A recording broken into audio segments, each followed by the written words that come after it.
오늘은 마태복음 7장 내 아버지의 뜻대로 행하는 자라야 라는 제목으로 함께 말씀을 보도록 하겠습니다. 예수님은 자신을 따르는 제자들에게 먼저 그의 나라와 그의 의를 구하라고 말씀하십니다. 복잡한 일상을 살아가는 오늘 우리에게도 예수님의 명령은 예외일 수 없습니다. 하나님의 나라를 구하는 우리는 오늘 이 땅에서 하나님의 나라의 법과 질서를 만들어 가야 하고 불의한 나라 가운데서 그의 의로움을 위하여 싸워야 합니다. 한국 교회 가운데 이 말씀을 피상적, 추상적으로 가르치는 목사들이 있습니다. 그래서 나라의 불의 문제, 범죄 문제에 대하여 외면을 하고 교회당에서만 주여 주여 합니다. 또 어떤 교회는 이 나라의 불의 문제, 범죄의 문제를 주님이 가르쳐 주신 대로가 아니라 자신의 혈기대로, 자신의 생각대로 바꾸어 보겠다고 성도들을 엉뚱하게 이끌기도 합니다. 말씀에 대한 몰 이해에서 비롯된 것입니다. 하나님의 나라와 그의 의를 구하는 성도는 필연적으로 염려와 걱정이 생겨납니다. 이 염려와 걱정에 대하여 예수님은 내일의 염려는 내일이 한다고 말씀합니다. 그리고 한낱 괴로움은 한날의 족하다라고 말씀합니다. 예수님은 괴로움에서 벗어나는 길을 가르치신 것이 아니라 괴로움을 견뎌야 하는 이유를 말씀하신 것입니다. 1절 비판을 받지 아니하려거든 비판하지 말라라고 예수님은 가르치십니다. 이 말씀을 도덕적으로 이해하고 가르치는 것은 잘못된 것입니다. 예수님의 이 말씀은 비판을 받지 않기 위하여 비판을 하지 않는 처세술을 말하는 것이 아닙니다. 예수님은 제사장과 바리새인, 사두개인들의 위선에 대하여 비판을 멈추지 않으셨습니다. 그런 예수님께서 비판을 받지 않기 위하여 비판을 하지 말라라는 처세술을 가르치실 이유가 전혀 없습니다. 이 비판은 자신의 형제들, 이웃들에 대한 판단과 비판입니다. 행색이 초라하고 보잘것없다고 여기는 그 선입견과 편견, 비판입니다. 자신에게 아무런 도움이 되지 않을 것 같은 사람들에 대하여 사람들은 비판적입니다.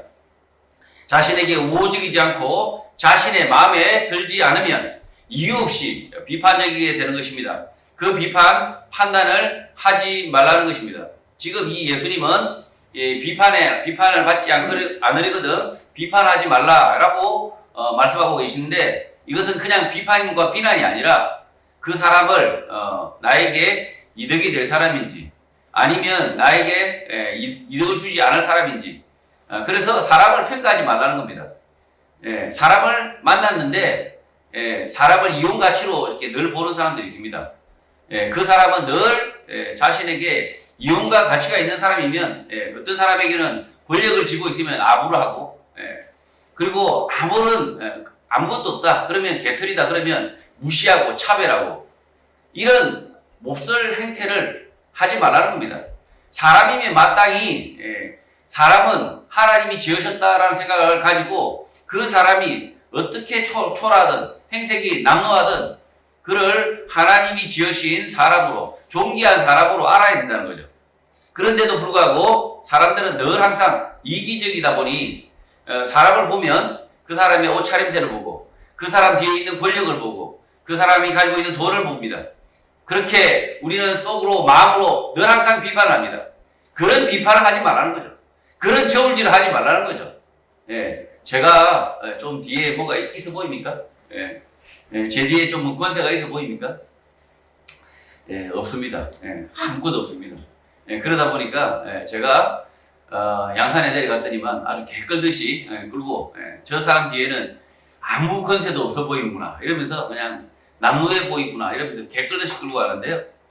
죄송하지만 그런 비판과 그런 선입견 그런 판단을 주님께서는 하지 말라라고 말씀하시는 겁니다. 2절 너희가 비판하는 그 비판으로 너희가 비판을 받을 것이요 너희가 헤아리는 그 헤아림으로 너희가 헤아림을 받을 것이라고 말씀합니다. 하나님이 세상에 사람을 만드셔서 이 땅에 보낼 때 무의미한 사람은 없습니다. 그 사람에 대하여 보잘것없다, 아무 쓸모가 없다, 조롱하고 비판하는 매우 악한 일입니다. 자기 눈에 보잘것없고 연약해 보이고 아무 쓸모가 없다고 생각되겠지만 하나님이 지으셨다는 사실을 명심해야 합니다. 이 땅에서 가장 작은 자도 하나님이 보내신 뜻이 있다. 이렇게 생각해야 하는 것입니다. 자신의 이해관계, 자신의 욕심으로 그 사람을 재단하지 말라는 것입니다. 그리스도인이 사람을 차별적으로 대하고 자신의 이익을 위하여 도움이 될 만한 사람들과 이렇게 도움이 될 만한 사람들과 사귄다면 그리스도인이 아닌 것입니다. 이 말씀은 깨끗하게 옷을 차려입고 주일 교회에 출석하는 강남의 교회들에게 하신 말씀입니다. 행색이 남루하고 아무 보잘것없는 사람을 영향력 없는 사람들, 보잘것없는 사람들이라고 평가하는 그 평가는 결국 하나님 나라에서 그 자신이 하나님께 받는 평가가 될 것입니다. 보잘것없는 바보 같은 놈이 평생 자기 생각대로 굴러먹다 왔다, 겨우 천국 문 앞에 왔다라는 평가가 자신의 평가가 되지 않기를 바라는 것입니다. 성도는 마땅히 편견이 없고 귀한 사람, 천한 사람을 구분하지 않아야 하는 것입니다. 어떤 사람이 들어왔는데 행색이 남루하고 심지어 몸에서 냄새까지 납니다. 노숙자입니다. 교회가 이런 노숙자가 왔다고 해서 몸에서 냄새가 난다. 그리고 그 옷이 너무 차림이 초라하다. 그렇다고 해서 교회가 얼굴을 찡그리고 그리고 보자마자 그 사람을 평가하고 그 사람을 비판하고 왜 씻지도 않고 왔나? 이 게으르 터진 놈아. 이렇게 비판한다면 그것은 그리스도인의 태도가 아닙니다. 지금 이 예수님께서 말씀하신 이 비판은 사람에 대한 평가입니다. 사람에 대한 평가. 그러니까 악한 권력에 대한 비판이 아니라 지금 이 평가는 우리 공동체 안에, 교회 안에 찾아온 사람에 대한 선입견과 편견과 멸시와 차별을 말하는 겁니다. 그래서 이런 짓을 하지 말라고 그렇게 예수님께서 가르치시는데도 불구하고 버젓이 강남에 있는 교회들, 그리고 아주 대형 교회들, 그리고 번듯한 교회에 있는 이 성도들은 딱 들어오자마자 아주 빠르게 비판합니다. 문을 딱 여는 순간 아우 저놈 쓸모없는 놈 들어왔네. 교회에 하나도 도움 안 되는 놈 왔네. 그래서 손을 내밀지 않습니다. 그러나 국무총리, 대통령, 국회의원 이렇게 배지를 이렇게 예전에 달았거나 지금 달고 있는 분이 딱 들어서면 그 교회당에 들어서면 서로 막 줄을 서서 악수를 하고 머리를 조아리고 이런 짓을 합니다. 예수님이 가장 싫어하는 일입니다. 예수님이 가장 이 보잘것없는 사람을 하나님 나라에서는 정말 보잘것없는 그들먹거리고 있는 이 정치인들을 교회가 막 그냥 몸둘 바를 모르는 거죠. 그냥 굴신굴신하면서 이런 일을 하지 말라고 예수님께서 지금 말씀하고 있는 겁니다. 지금 우리 교회에 문을 연 사람이 정말 보잘것없고 말도 제대로 못하고 우리 사회에서 제대로 된 학력이나 재력이나 권력도 없고 아무것도 없다 할지라도 교회는 아무 편견 없이 그를 하나님의 자녀로 그리고 성도로 받아들여야 됩니다. 예수님께서 소자에게 냉수 한 그릇을 내민 그들이 곧 나에게 한 것이다. 예수님을 본 적은 없지만 우리가 그 소자에게 냉수를 내미는 그것이 나에게 한 것이다 라고 예수님이 말씀하셨습니다. 냉수를 정말 지금도 냉수 얼마 하지 않죠. 시원한 냉수 한 그릇 한 컵은 얼마 하지 않습니다. 그것을 내미는 것이 성도의 삶이라는 거죠. 아주 보잘것없는 사람, 정말 교회에 정말 딱 한눈에 봐도 근데 그런 마음이 드는 것 자체가 잘못된 게 아니라는 거죠. 잘못된 건 아니지만 그 남루한 행색, 그 아무 보잘것없고 아무 권력 없어 보이는 그 사람이 그 사람에 대한 객관적 인식이 바뀌질 않습니다. 그러나 그 뒤에 있는 그를 지으신 하나님을 생각하라는 거죠. 그 뒤에 있는 그를 사랑하시는 하나님을 생각하라는 겁니다. 그런데 그 사람의 옷과 그 사람의 행색을 보고 잘생긴 아주 미남 배우가 짠 저희 교회에 들어오면 아주 박수를 치고 막 어머 세상에 이렇게 존잘남이 그냥 세상에 이렇게 하시면 아니 되옵니다. 정말 아니 됩니다. 이렇게 좋아하더라도 속으로 이렇게 하시고 너무 과하게 하지 마시고 그리고 정말 교회는 더 우리 이렇게 인기 없고 아무 보잘것 없고 이런 성도가 우리 교회에 찾아올 때 뭐 막 환영하고 막 이렇게 가식적으로 하라는 이야기 아니라요. 정말 그 사람 뒤에 있는 하나님을 보라는 겁니다. 그 사람 뒤에 있는 예수 그리스도를 보고 그를 따뜻하게 환영하라라는 것입니다. 3절 어찌하여 형제의 눈 속에 있는 티는 보고 내 눈 속에 있는 들보는 깨닫지 못하느냐라고 하십니다. 형제의 눈 속에 있는 티도 예민하지 않으면 잘 보지 못합니다. 그런데 그 형제의 눈 속의 티를 볼 수 있다는 것은 그 형제의 조그만 잘못이라도 찾아내겠다고 하는 관찰과 집념이 있어야 가능합니다. 늘 다른 형제의 잘못을 지적질하겠다는 일념을 가지면 가능해집니다. 예수님은 이런 행동, 생각을 멈추라고 말씀하십니다. 제가 이제 얼굴에 이렇게 묻혀서 나왔습니다. 묻혀서 나왔는데, 저에게 지적질하고 싶은 마음이 없는 사람들은 아무리 이렇게 제가 똥을 바르고 와도 모를 겁니다. 그러나, 저에게, 아주 그냥 유심하게 저놈이 뭘 잘못하나 지켜보겠다. 이렇게 매의 눈으로 이렇게 착 보고 있는 사람은, 탁 이렇게 조그만 티가 묻어 있어도 바로 발견한다는 거죠. 예수님은 이런 사람의 행태를 지금 말씀하고 있는 겁니다. 그 형제의 잘못을 찾아서 지적질하기 전에 너부터 바뀌라고 말씀하고 있는 것입니다. 자신의 눈 속에 있는 들보는 우리가 알고 있는 건물의 기둥, 대들보를 말합니다.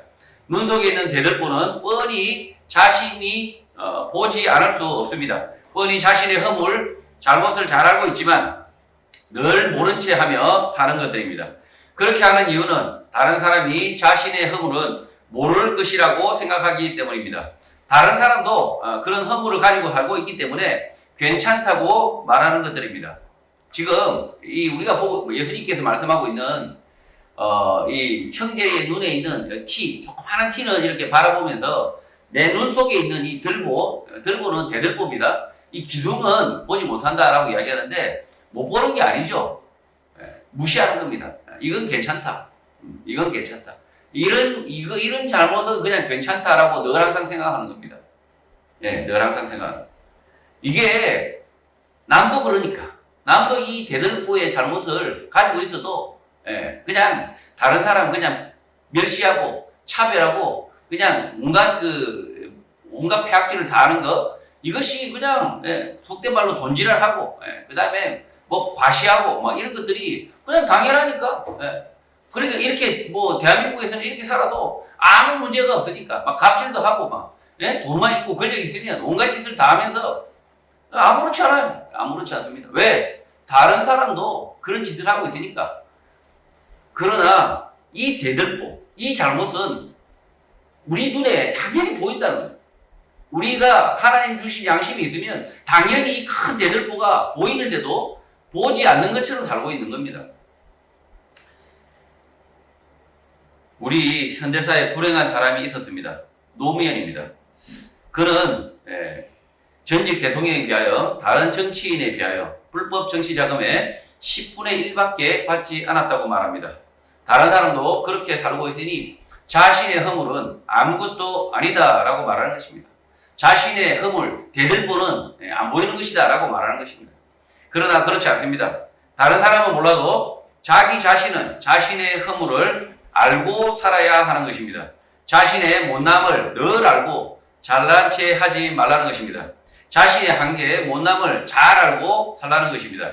4절 보라 내 눈 속에 들보가 있는데 어찌하여 형제에게 말하기를 나로 내 눈 속에 있는 티를 빼게 하라 하겠느냐라고 말씀하십니다. 자신의 허물 잘못은 고치지 않고 남의 잘못 허물을 고치겠다고 말하고 있습니다.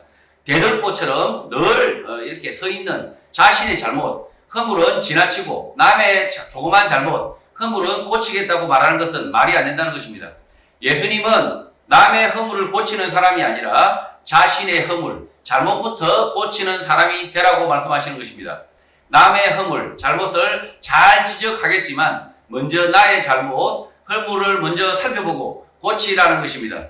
5절 외식하는 자여 먼저 내 눈 속에서 들보를 빼어라. 그 후에야 밝히 보고 형제의 눈 속에서 티를 빼리라 라고 말씀합니다.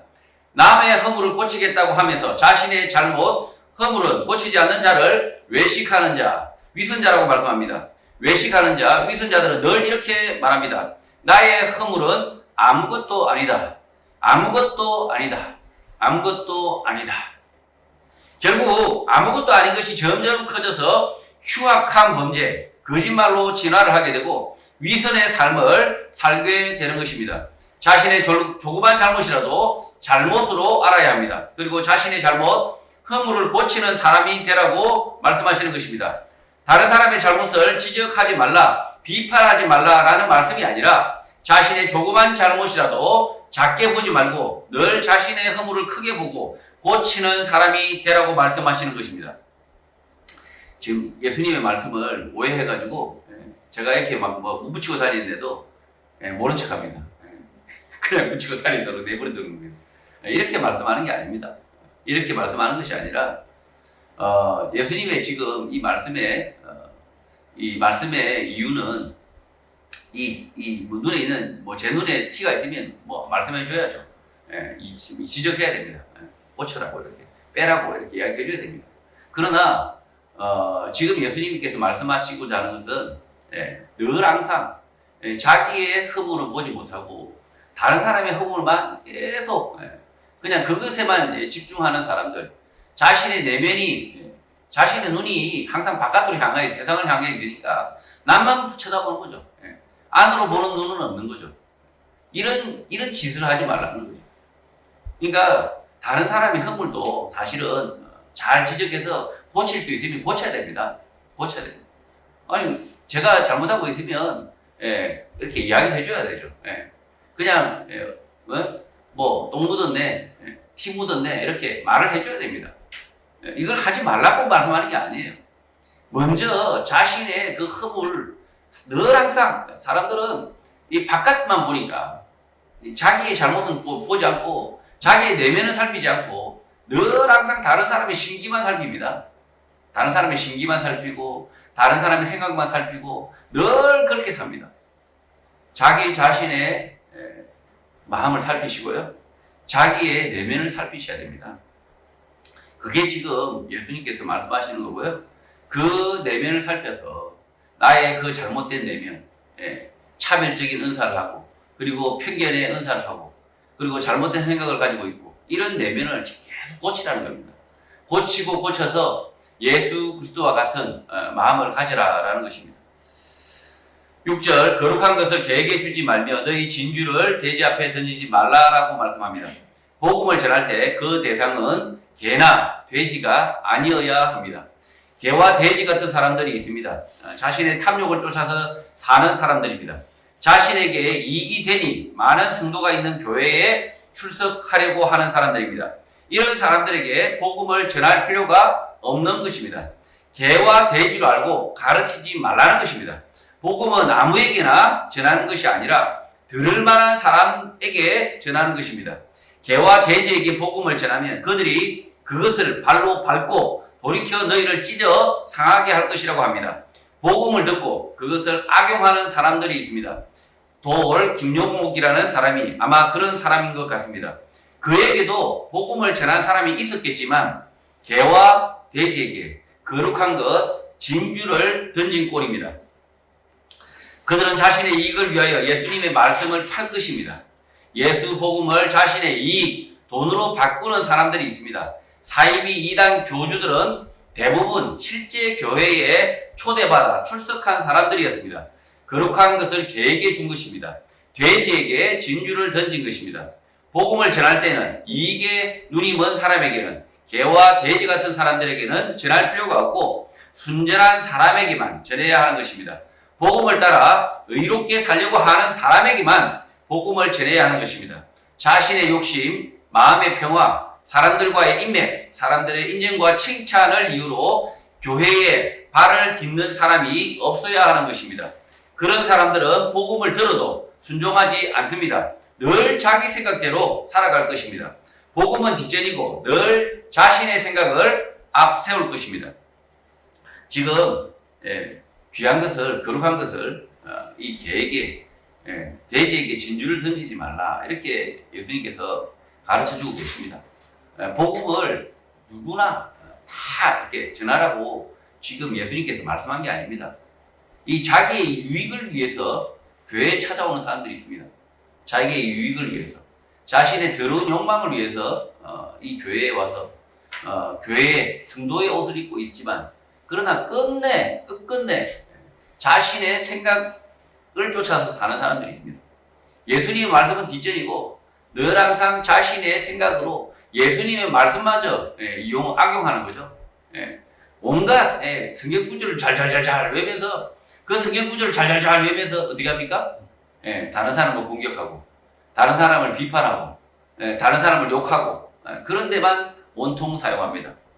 예수님의 말씀은, 예수님의 생각은 전혀 관심이 없습니다. 그러다 보니까 예수님의 말씀이 철저하게 왜곡됩니다. 예수님의 말씀이 지가 복음이 되는 거죠. 내가 복음이 됩니다. 그냥 예수 복음이 아니라 지가 복음, 내가 복음. 특히 이런 개와 돼지 같은 인간이 있습니다. 교회 목사 가운데, 사이비 이단 교주들 가운데 있습니다. 이런 사람들은 철저히 이 성경 말씀을, 그리고 교회의 성도들을 자신이 착취하는데, 금전과 권력을 얻는데, 자신의 인기를, 그 다음에 세를 만드는데 철저하게 이용합니다.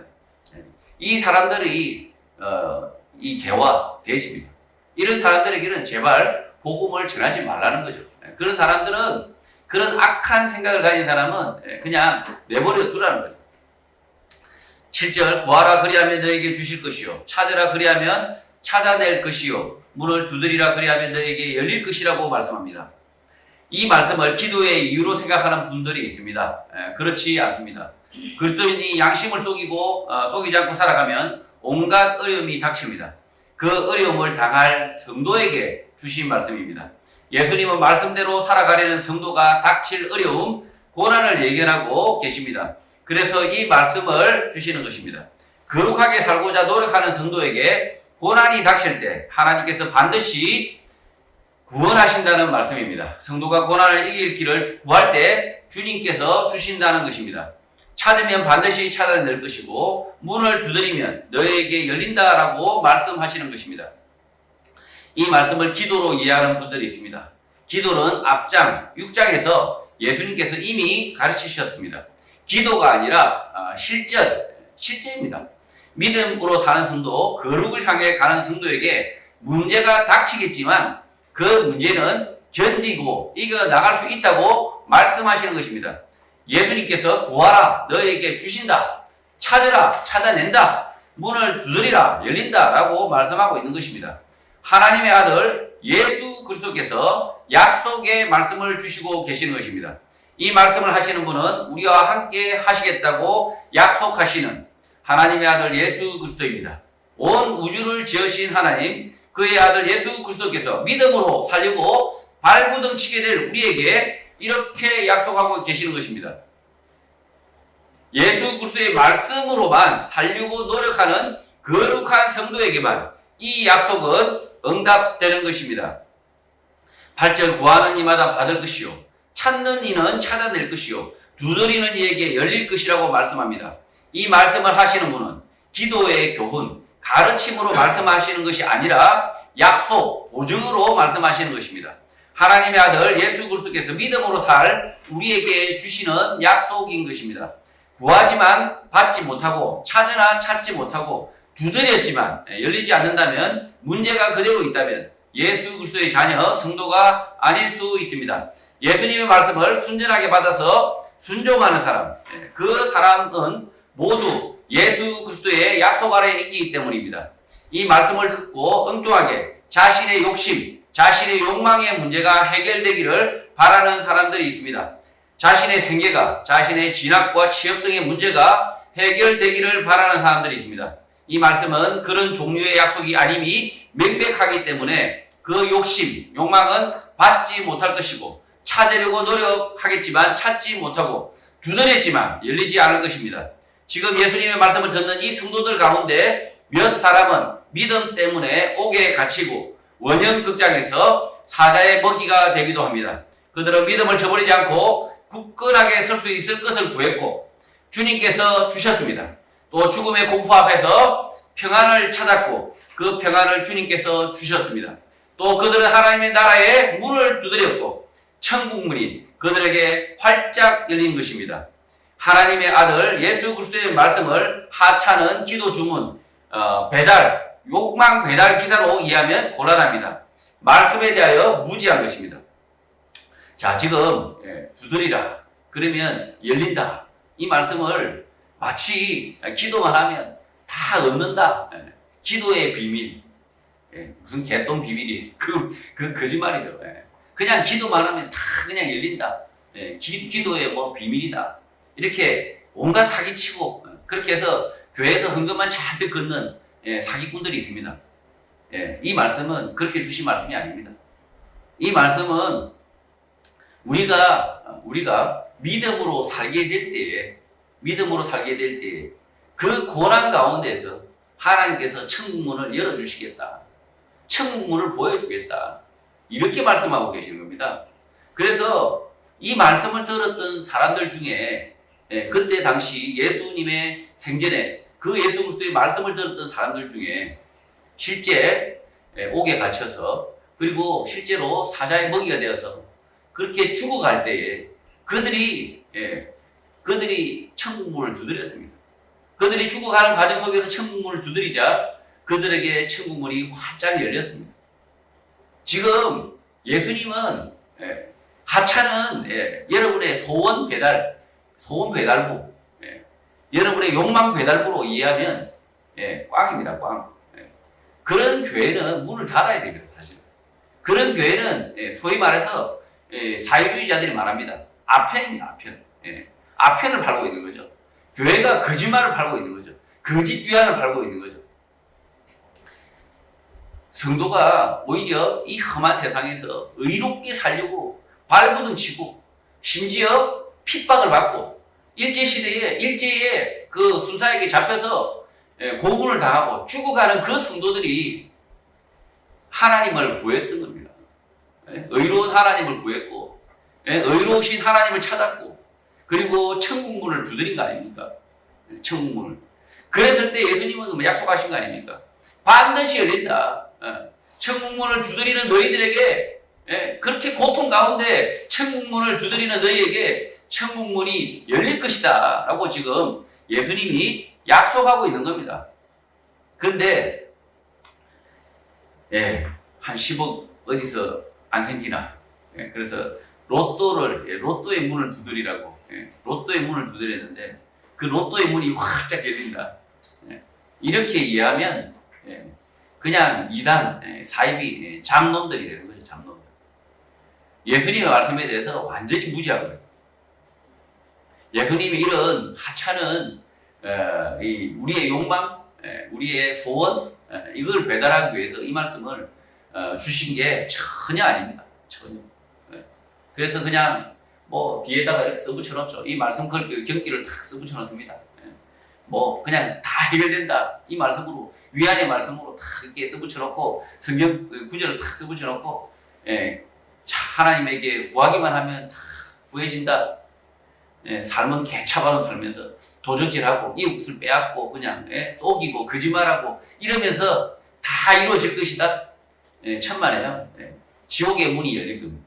두드리면 지옥의 문이 확 열릴 겁니다. 9절 너희 중에 누가 아들이 떡을 달라 하는데 돌을 주는 사람이 없다고 말씀합니다. 예수님께서 아비가 되어주신다는 약속입니다. 예수님께서 성도들을 자녀로 돌보시겠다는 것입니다. 10절 생선을 달라 하는데 뱀을 줄 사람이 있겠느냐라고 물으십니다. 이 물음을 하시는 분은 하나님의 아들 예수 그리스도입니다. 떡, 생선은 우리에게 필요한 것들이지만 그 떡과 생선을 우리에게 챙겨주시겠다는 말씀이 아니라 우리를 아들로 삼겠다, 자녀로 삼겠다는 예수님의 말씀인 것입니다. 이 말씀을 보고 떡과 생선에 마음이 온통 쏠린다면 몹쓸 자식, 빌어먹을 자식, 후레 자식이 됩니다. 자식이 아닌 것입니다. 예. 그러니까 이 아빠가 막 10년 만에 해외 근무하다가 탁 왔습니다. 왔는데 아빠 손에 들린 이 선물만 탁 이렇게 낚아채고 지방으로 쏙 들어가는 놈이 있다. 그런 놈이면 그 아빠의 자식일까요? 그 아빠가 반가운 게 아니라 10년 만에 들고 이 선물 보따리가 반갑다? 뭐 선물 보따리도 반갑죠, 인간이니까. 그러나 그 지금 다시 찾아온 그 아빠가 반갑고 그래야 되는 거 아닙니까? 그게 정상 아닙니까? 지금 말씀하고 있는 예수님께서 생선을 달라는데 뱀을 줄 사람이 있겠느냐? 이렇게 말씀하고 있습니다. 떡과 생선을 이야기하고 있는데 이 떡은 이 생선은 좋은 것을 주신다라는 그 말씀이고 실제는 이 예수 그리스도 하나님의 아들을 우리의 아버지로 알라라는 뜻이죠. 그러니까 우리가 몹쓸 자식, 불의 자식이 되지 않으려면 늘 항상 이 예수님의 손에 있는 떡이 그리고 생선이 그 생선을 늘 항상 바라는 성도, 그런 성도는 자식이 아닌 겁니다. 자식이 아니고요. 예수님의 말씀과 뜻대로 살아가려고 노력해야 되는 거죠. 11절 너희가 악한 자라도 좋은 것으로 자식에게 줄 알거든 하물며 하늘에 계신 너희 아버지께서 구하는 자에게 좋은 것으로 주시지 않겠느냐라고 말씀을 하십니다. 예수님 앞에 있는 이 사람들은 하나님의 아들 예수 그리스도를 알아보지 못하는 사람들이 태반이었을 것입니다. 그러나 예수님은 태연하게 악한 자라도 애비가 되면 자식에게 좋은 것을 주는데 하늘에 계신 너희 아버지께서 구하는 자에게 좋은 것으로 주신다라고 말씀하는 것입니다. 좋은 것을 얻으면 좋겠으나 하나님의 자녀가 된다면 좋은 것으로 예비되어 있다. 삶을 걱정하지 않아도 된다라는 것입니다. 하나님의 자녀들은 삶을 비관하거나 염려하지 말고 좋은 것을 주실 것으로 믿고 살면 되는 것입니다. 12절 그러므로 무엇이든지 남에게 대접을 받고자 하는 대로 너희도 남을 대접하라. 이것이 율법이요 선지자라고 말씀합니다. 하나님의 자녀로 대접을 받는 성도는 내가 대접받고자 하는 대로 남을 대접하고 살아야 한다라는 것이 주님의 율법이고 선지자라는 것입니다. 예수님은 너희들이 하나님의 자녀로 대접을 받는다면 하나님이 우리를 대하듯이 너희도 남을 대하라는 것입니다. 사람을 비참하게 만드는 사람들이 있습니다. 자신을 열등한 존재로 대접하며 적선을 하는 것입니다. 이런 행동들은 하지 말라는 것입니다. 하나님이 우리를 귀하게 여기시고 자유롭게 대하셨다면 우리도 남을 귀하게 여기고 자유롭게 살 수 있도록 배려해야 하는 것입니다. 성경에서 장애인들이 많이 나옵니다. 장애인들의 이야기 가운데 동정과 연민의 마음들은 있지만 금과 은을 나눠주는 것, 적선은 없었습니다. 오늘 우리 사회는 복지 타령을 하면서 장애인들을 비참한 존재, 하등한 존재, 열등한 존재로 만드는 악한 일들을 많이 합니다. 하나님은 이 땅에 사람을 지으시며 이 땅에서 스스로 생존하도록 하셨고 땀 흘려 수고하며 자신의 삶을 이어가라고 하셨습니다. 하나님이 우리를 이렇게 대하신 이유는 그 자유로운 삶 가운데 하나님의 사랑이 있기 때문입니다. 장애인들도 이 땅에서 하나님이 주신 자신의 인생을 살아야 합니다. 자신의 장애를 스스로 극복하고 살 수 있도록 자신의 장애의 짐을 스스로 지고 갈 수 있도록 해야 하는 것입니다. 사람은 지는 짐과 장애만 다를 뿐 모든 사람이 자신의 장애, 짐을 지고 사는 것입니다. 남의 인생을 대신 살아서 망치는 것, 자기 자신의 인생을 대신 살아서 인생을 망치는 것은 율법을 어기는 것이고 선지자의 교훈을 저버리는 것입니다. 지나친 배려, 쓸데없는 배려는 그리스도인들이 하지 말아야 하는 것입니다. 하나님께서 나를 대하셨듯이 나도 남을 그렇게 대하라는 것입니다. 사람은 아주 멀쩡한 사람도 다 자기의 짐이 있습니다. 지금 삼성 이재용도 자기 인생의 짐을 지고 있는 거죠. 지고 있고 그리고 저도 저의 짐을 지고 있습니다. 다 누구나 다 자신의 짐을 지고 있습니다. 그 짐은 누가 허락하셨습니까? 하나님이 허락하셨습니다. 하나님이 어떤 사람에게 부자의 아들로, 어떤 사람은 가난한 목사의 아들로, 그리고 어떤 사람은 장애인으로 하나님께서 다 그렇게 인생의 짐을 다 이렇게 맡기셨습니다. 그 짐을 누가 져야 됩니까? 제가 대신 져야 됩니까? 그렇지 않습니다. 각자 인생의 짐을 자기가 지라고 예수님께서 하나님께서 이렇게 우리 인생을 지으신 거죠. 그 인생의 짐을 지고 가다 보면 그 인생의 짐을 주신 하나님의 뜻을 발견한다는 겁니다.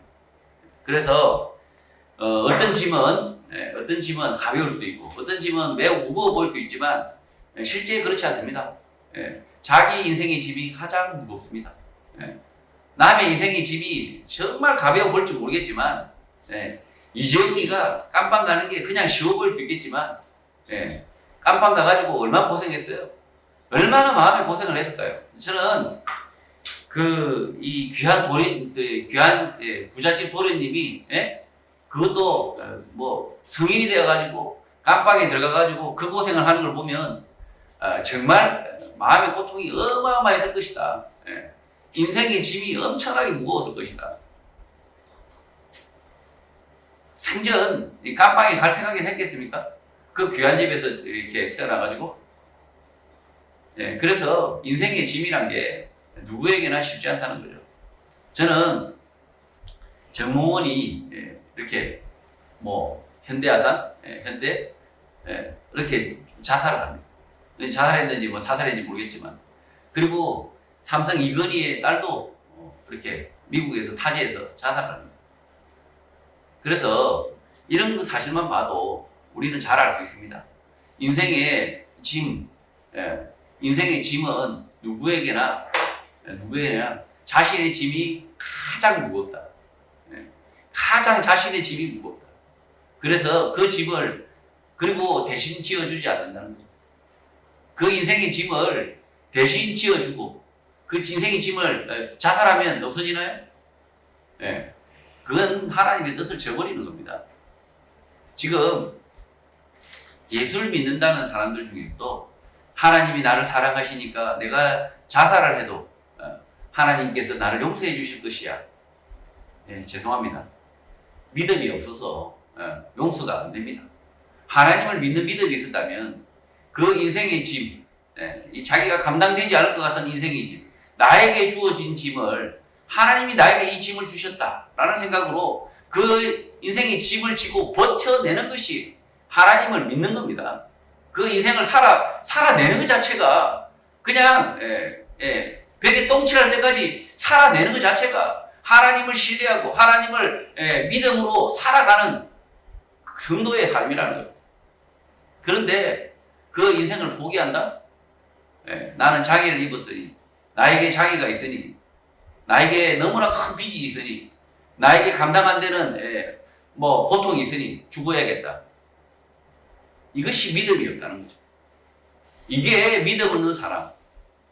이게 하나님이 주신 인생, 하나님이 나에게 삶을 주신 이 하나님의 뜻을 거스르는 악한 일이라는 거죠.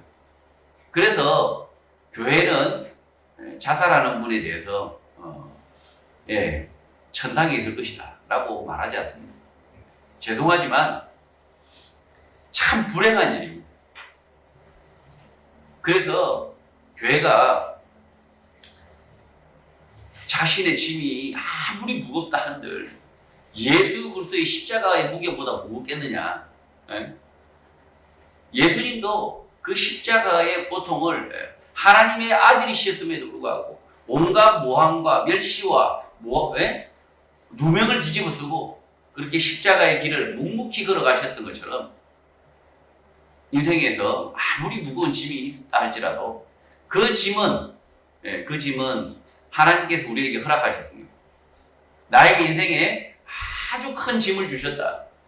하나님이 특별히 사랑하는 자녀입니다. 그렇게 생각하시면 됩니다. 내가 인생에 어마어마한 짐을 졌다. 하나님이 그를 어마어마하게 사랑하는 겁니다. 13절 좁은 문으로 들어가라. 멸망으로 인도하는 문은 크고 그 길이 넓어 그리로 들어가는 자가 많다고 말씀합니다. 좁은 문은 예수 그리스도의 말씀대로 사는 길입니다. 그 좁은 문으로 들어가는 사람들은 매우 적다고 말씀합니다.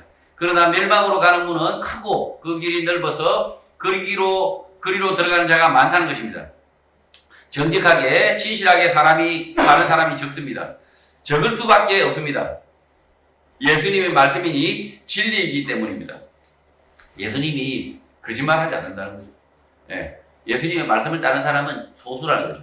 소수고 다수는 대다수, 어마어마한 대다수는 다 넓은 길로 간다는 겁니다. 적당히 거짓말하고 사람들을 속이고 위선을 떨며 사는 사람들은 매우 많다는 것이 주님의 말씀입니다. 주님의 말씀이 틀리지 않다면 오늘날도 거짓과 위선으로 사는 사람들이 진실하게 살려는 사람들, 정직하게 살려는 사람들 숫자보다 매우 많을 것입니다. 잘 사는 사람들, 많은 사람들, 군중으로 사는 사람들은 결국 멸망으로 갈 것입니다. 좁은 문, 주님의 말씀대로 사는 소수의 사람들이 구원을 얻을 것입니다. 14절 생명으로 인도하는 문은 좁고 길이 협착하여 찾는 자가 적다고 말씀합니다. 예수님의 말씀대로 살려고 하는 적은 무리, 소수는 걱정하지 말라, 안심하라는 것입니다. 한국 사람들은 대세, 다수를 따라가려는 성향이 매우 큽니다. 그래서 그 길이 지옥 길이라도 기꺼이 대세, 다수를 따르려는 성향이 매우 큰 민족입니다. 이런 한국 사회에서 예수 그리스도의 말씀만을 따르려고 하는 사람들은 매우 특이한 사람들인 것입니다. 대다수 한국인들과는 달라야 하는데 사람들의 이목, 눈치를 살피지 않아야 하고 오직 예수 그리스도의 말씀만을 생각하고 그의 말씀대로만 살아야 합니다. 왜 그렇게 사냐? 그렇게 사는 게 아니야 라고 말을 들을 때에도 기뻐하셔도 됩니다. 다수가 아니라 소수, 넓은 문이 아니라 좁은 문 앞에 있는 것입니다. 물론 사이비 이단 교주의 문 앞에 서 있는 소수, 적은 무리, 좁은 문 안에 있는 사람들도 있지만 예수 그리스도의 말씀대로 살려고 노력한다면 좁은 문, 구원의 문 앞에 서 있는 것입니다. 우리는 항상 우리 한국 사람들은 다수가 아니고 소수면 불안해합니다. 다수가 다 저쪽에 가서 저쪽이 맞다 하면서 다 저쪽에 서 있으면 내가 왠지 바보 찐따 같아요.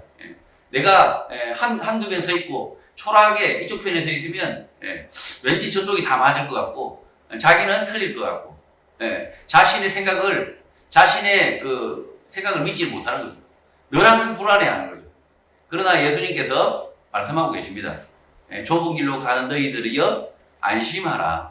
예수 그리스도의 말씀을 따르려고 하는 적은 무리들아, 너희들이 진짜다라고 예수님이 말씀하고 있는 겁니다. 그러니까 이 많은 다수가 어떻게 지옥에 갑니까? 라고 생각할 수 있겠지만 다수, 이 많은 사람들이 그냥 천국 간다고 막 신나게 노래 불러요. 나는 천국 열차 올라타고 사면서 신나 하면서 그냥 몇천 명이 그냥 와글와글 하면서 아주 신난다고 그냥 이렇게 하는데 그 사람들이 어떻게 다 지옥 갈 수 있습니까, 예수님? 이렇게 예수님에게 반문하시겠지만 죄송합니다. 이렇게 신나는 다수의 무리, 많은 무리, 이 많은 무리에 속하지 말고 예수 그리스도의 말씀에 순종하는 적은 무리에 속하라. 실제로 예수님은 이 땅에서 많은 사람들이 그렇게 살 거라고 이미 말씀하셨습니다. 예수님의 말씀이 진리입니다. 자신의 욕망대로 사는 거죠. 자신에게 평안이 오는 대로 그냥 자신이 만족하는 대로 다 몰려가는 겁니다. 가짜 복음이든 뭐 상관이 없습니다. 자기의 이익이 되면, 자기에게 손해가 되지 않으면 다수 편에 서서 아주 신나합니다. 그리고 신나게 지옥 가버립니다. 자신들은 다 천국 간다고 생각하지만 그러나 그렇지 않습니다. 외롭고 고난을 당하고 슬픔이 있지만 예수 그리스도의 말씀만을 쫓아 살려고 하는 소수에게 천국의 자녀, 하나님의 자녀, 하나님의 백성이라는 영광의 칭호가 있다는 거죠. 그래서 좁은 문으로 들어가라. 고난의 길로 들어가라. 그렇게 들어가라는 겁니다. 고난의 문. 이 땅에 이 세상이 악하다고 하면서 이 세상은 악합니다라고 인정을 하면서 그 세상 속에 살려고 합니다. 자꾸 그 속에 속하려고 합니다. 자기가 평가하기를 세상이 악합니다라고 말하면서 그 세상에서 잘 살려고 합니다. 그거 가서 살라는 거죠. 그 세상 속에서 그런 사람들은 신나게 살라는 거죠. 그러나 이 세상 속에 속하지 않고 예수 그리스도의 하나님의 나라의 백성으로 이 고난 가운데서 살겠다. 이 소수의 무리로서 살아가겠다. 이게 하나님의 백성, 자녀라는 겁니다. 15절 거짓 선지자들을 삼가라. 양의 옷을 입고 너에게 나아오나 속에는 노략질하는 일이라고 말씀합니다. 예수님 당시에도 거짓 선지자들은 많았습니다. 특히 착한 사람, 점잖은 사람, 배운 사람으로 사람들 가운데 찾아오지만 속은 노략질하는 일이라는 것입니다. 사람 속을 쉽게 알 수는 없지만 예수 그리스도의 말씀이 아닌 것을 가르치는 사람은 100% 일이 넉대라는 것입니다. 그들이 사람을 가르치는 이유는 사람에게 있는 것을 빼앗기 위해서 그렇게 가르치는 것입니다. 예수님은 거짓 선지자라고 지칭하고 있는데 오늘날 거짓 목사, 가짜 강도사, 전도사, 교사를 지칭하는 말들입니다.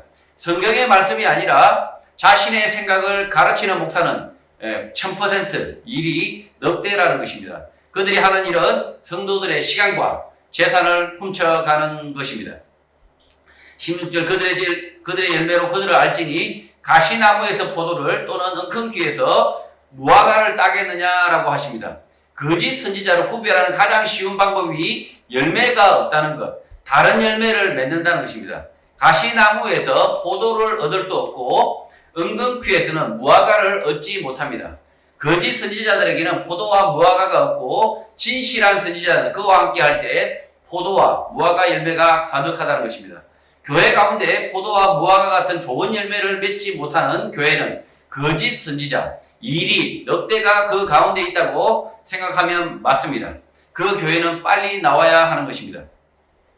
지금 거짓 선지자에 대해서 지금 예수님이 말씀하고 있습니다. 지금 앞에 아까 말씀했듯이 좁은 문으로 들어가라. 그리고 넓은 문에 누가 있냐? 거짓 선지자가 있다는 거죠.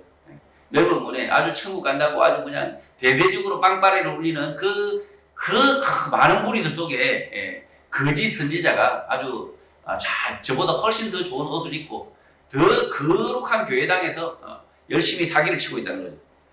17절 이와 같이 좋은 나무마다 아름다운 열매를 맺고 못된 나무가 나쁜 열매를 맺는다고 말씀합니다.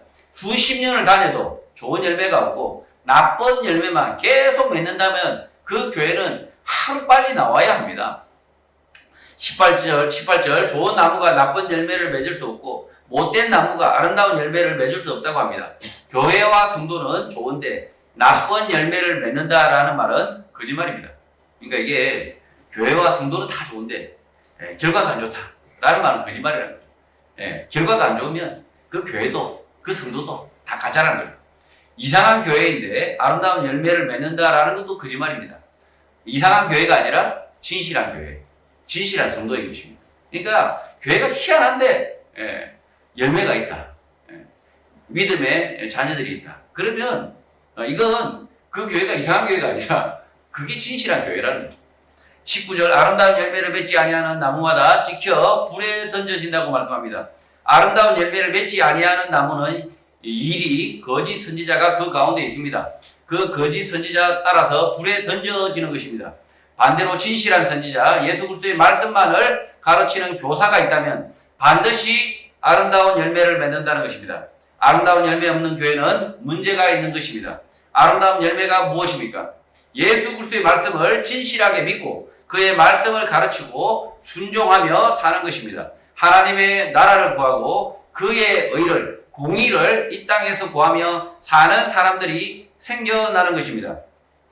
남이야 죽든 말든, 남이야 강도를 당하든 말든 모른 채 하며 사는 열매 없는 사람들과는 다르다는 것입니다. 주님의 명령대로 불의의 치를 들고 공의를 구하는 거룩한 사람이 되어야 한다는 것입니다. 20절 이러므로 그들의 열매로 그들을 알겠다고 말씀합니다. 주여 주여 해봤자 소용이 없다는 것입니다. 예수님은 열매로 평가하시겠다라고 말씀하시는 것입니다. 사람은 속일 수 있어도 하나님은 속일 수 없는 것입니다. 21절 나더러 주여 주여 하는 자마다 다 천국에 들어갈 것이 아니요 다만 하늘에 계신 내 아버지의 뜻대로 행하는 자라야 들어간다라고 선언하십니다. 주여 주여 하면서 행함이 없는 사람들이 대부분입니다. 남들도 다 그렇게 살고 있는데 굳이 내가 행하며 살 이유를 못 느끼기 때문입니다. 그러나 예수님은 말씀합니다. 행하지 않으면 천국이 아니라 지옥에 간다는 것입니다. 행함이 없는 성도, 생각만 있는 성도는 결국 지옥 문 앞에 서게 될 것입니다. 예수님은 소수지만 적은 무리지만 말씀대로 행하며 살라고 말씀합니다. 22절 그날에 많은 사람이 나더러 이르되 주여 주여 우리가 주의 이름으로 선지자 노릇을 하며 주의 이름으로 귀신을 쫓아내며 주의 이름으로 많은 권능을 행하지 아니하였나이까 라고 말한다고 합니다. 오늘 많은 교회가 그렇게 하고 있다는 것입니다.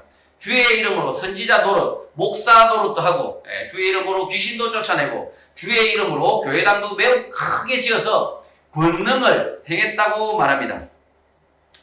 그러나 예수님의 평가는 냉정합니다. 23절 그때에 내가 그들에게 밝히 말하되 내가 너희를 도무지 알지 못하니 불법을 행하는 자들아 내게서 떠나가라 라고 말씀하겠다는 것입니다.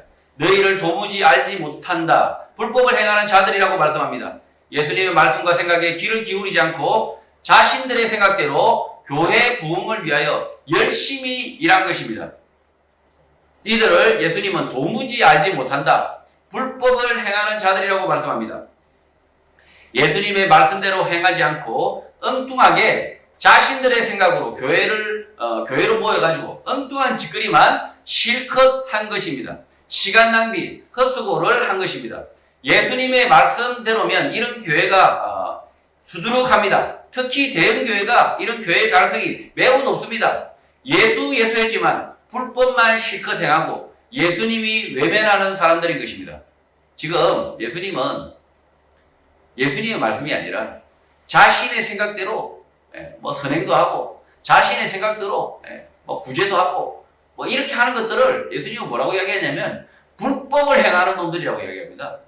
내가 도무지 알지 못하는 놈이라는 거죠. 무슬림이라는 거죠. 그냥 불교라는 거죠. 예수교가 아니라 예수님이 말씀하신 대로 해야 되는데 지네들이 생각이 옳으니까 다른 사람들이 세상 사람들이 그렇게 생각하니까 그대로 행하는 사람들 이런 놈들을 예수님은 불법을 행하는 놈들아 내가 니네들하고 뭔 상관이 있냐. 지금 예수님께서 이렇게 말씀하고 있는 겁니다. 지금 한국 교회가 마치 자신들이 옳다고 생각하는 대로 하고 있습니다. 지론들이 생각이죠. 그냥 예수님의 말씀이 아니라 자기들 생각이 옳으니까 교회당 막 크게 짓고 막 파이프 오르간 막 이렇게 지어대고 그냥 빵빵 소리 내고 막 그렇게 하고 그냥 온갖 브라스 밴드 다 동원해가지고 앞에서 막 그렇게 하면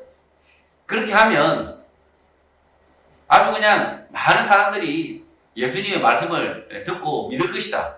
자기 생각에는 그렇게 하는 거죠. 그렇게 하면서 교회를 어마무시하게 키워가지고 그냥 아주 어마무시하게 지옥 가는 그냥 난파선을 만드는 거죠. 그냥. 그 안에 들어와서 전부 같이 난파를 하는 거죠. 그냥.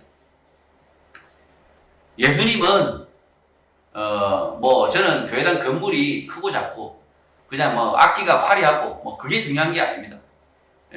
저는 겉으로 보이는 물질적으로 보이는 그것을 잘못이라고 이야기하지 않습니다. 그러나 그 사람들의 머릿속에 있는 그 생각들이 주님의 말씀 따라 그것을 행하고 있느냐, 주님의 말씀대로 그것을 행하고 있느냐라고 했을 때 아닐 가능성이 매우 높습니다.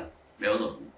그래서 이 예수님께서 이렇게 자기 딸에는 열심히 하고 있지만 이렇게 하면 열심히 교회를 막 짓고 막 선교사 보낸다고 막 하고 막 그리고 교회 뒤에다가 막 선교지 교회 이름 막 쫙 써놓고 막 자기들이 교회 돕는 교회 쫙 이름 써놓고 그냥 누가 그 따위로 하라고 했습니까?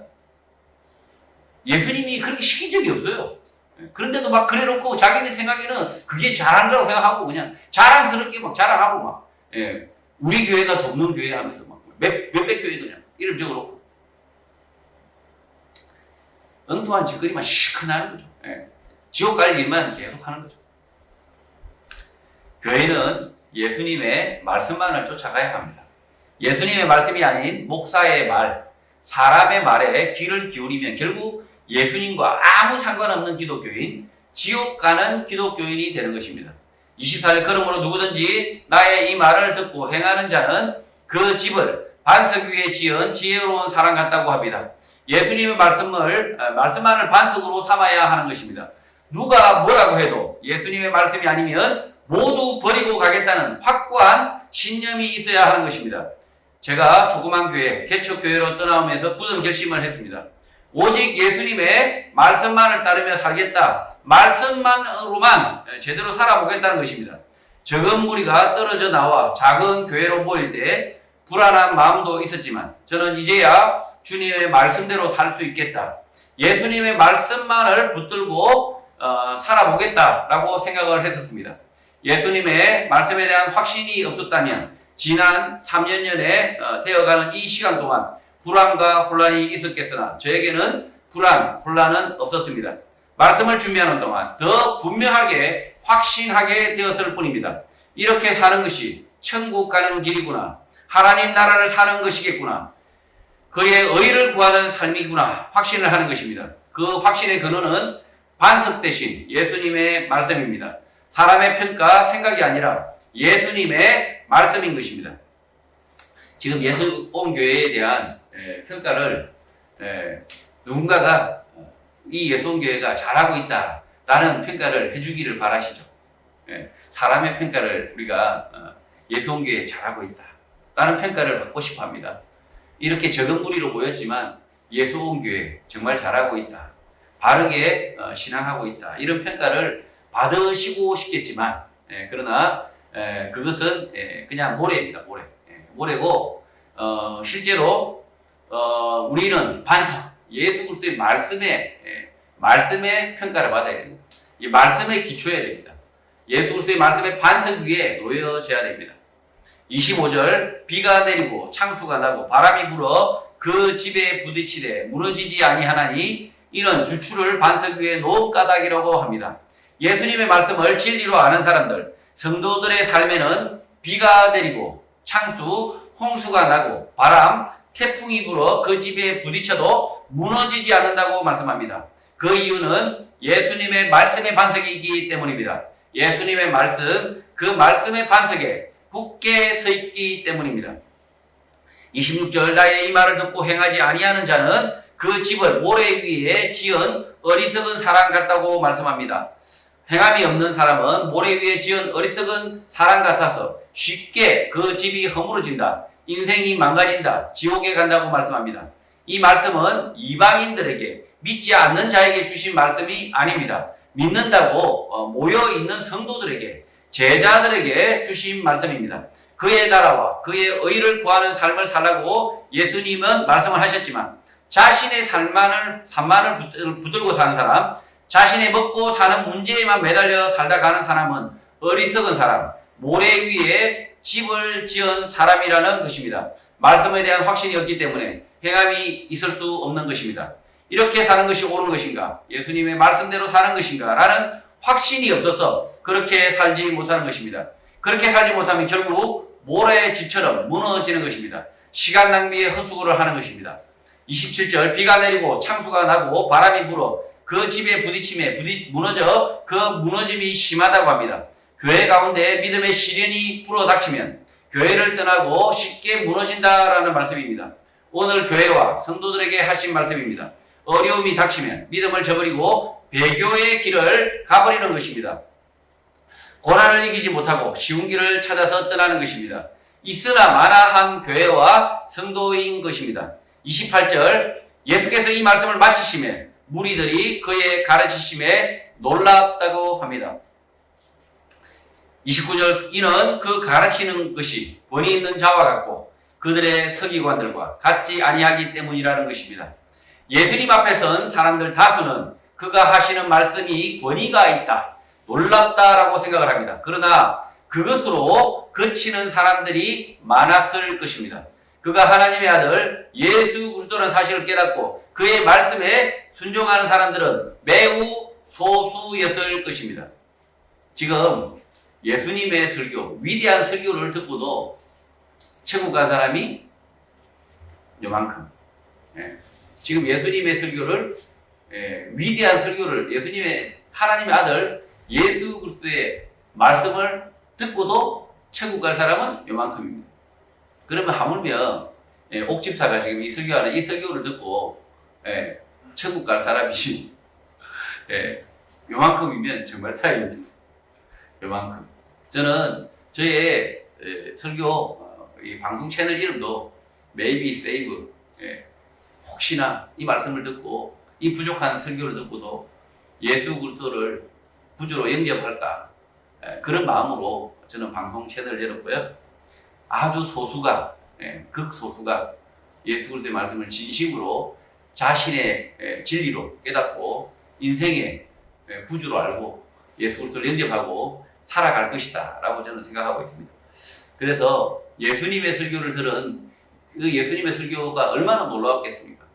심지어 예수 그리스도 하나님의 아들, 하나님의 권세로 설교하셨습니다. 놀랍지 않겠습니까?